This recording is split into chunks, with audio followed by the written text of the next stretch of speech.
Jean-Frédéric Poisson, soutien d'Éric Zemmour, président de VIA, la voix du peuple. Jean-Frédéric Poisson est avec nous, justement.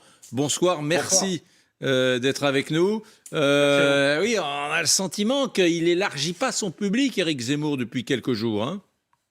Oh, vous savez, d'abord, la campagne est encore longue.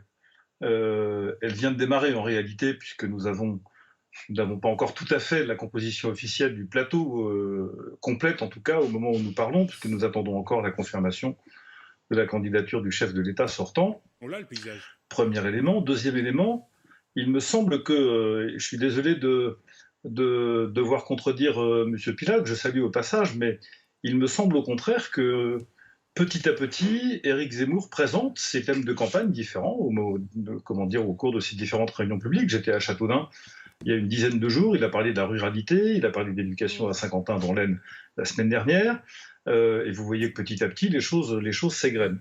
Je comprends très bien que le style qu'il déploie puisse être surprenant parce qu'effectivement, il est assez décalé par rapport à ce que nous avons l'habitude de fréquenter ou de voir dans un contexte pareil. Cela étant dit, il me semble malgré tout que le côté très cash, alors certains diront trash, il se trouve que ça rime, ou en tout cas extrêmement direct, sans arrondi, la manière dont les problèmes sont posés, je crois qu'une partie de l'opinion publique importante attend aussi qu'on parle pour de vrai aux Français, qu'on leur dise la réalité de ce qui se passe. Et deuxièmement, ça correspond, je pense, aussi à une attente de fermeté et de... Et avec un plafond à 10-12. Comment vous analysez, justement, j'allais y venir, comment vous analysez ces sondages? Il est maintenant juste devant Jean-Luc Mélenchon, à 11,5 en l'occurrence sur notre sondage quotidien. Comment vous l'analysez, vous?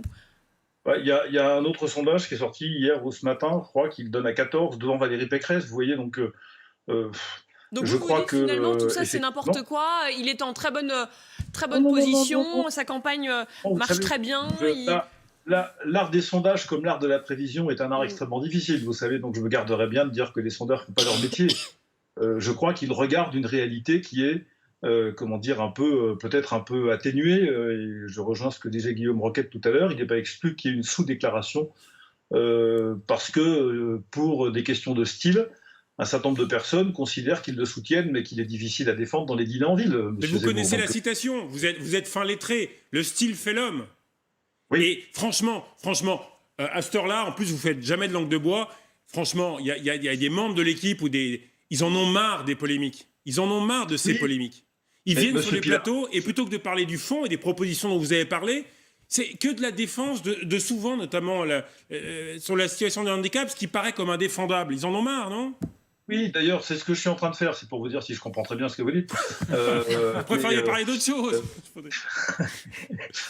Qu'est-ce que vous lui dites au candidat Zemmour? Vous donnez des conseils quand même? Oui, oui, mais vous savez, les conseillers ne sont pas les payeurs. Là aussi, c'est une situation bien connue. Non, je reprends cet exemple du handicap. Il est instructif, il est intéressant. On lui a reproché d'avoir dit des choses qu'il n'a pas dites.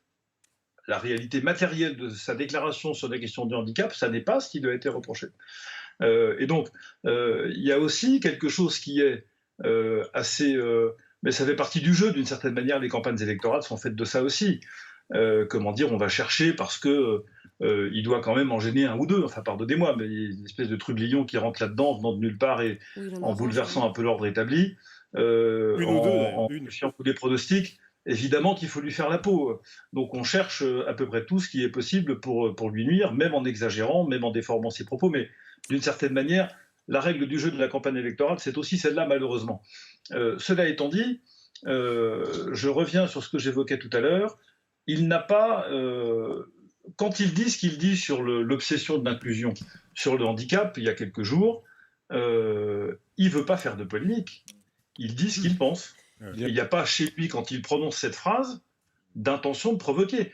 À la différence de ce que peut-être, et j'entends bien qu'on puisse faire l'amalgame, mais ce serait un peu rapide à mon sens, d'un certain nombre de choses qu'il a dites quand il était effectivement chez vos confrères de CNews, où là, de temps en temps, il lâchait les chevaux d'une certaine manière sans retenue. Je crois au contraire que cette retenue-là, il l'acquiert petit à petit. Donc, tous les espoirs sont permis pour la suite prochaine. Merci Jean-Frédéric Poisson, Merci soutien d'Éric Zemmour et président de VIA, La Voix du Peuple. Belle nuit à vous, merci d'avoir passé ces quelques minutes avec nous. Je crois que maintenant, à 23h43, c'est l'heure.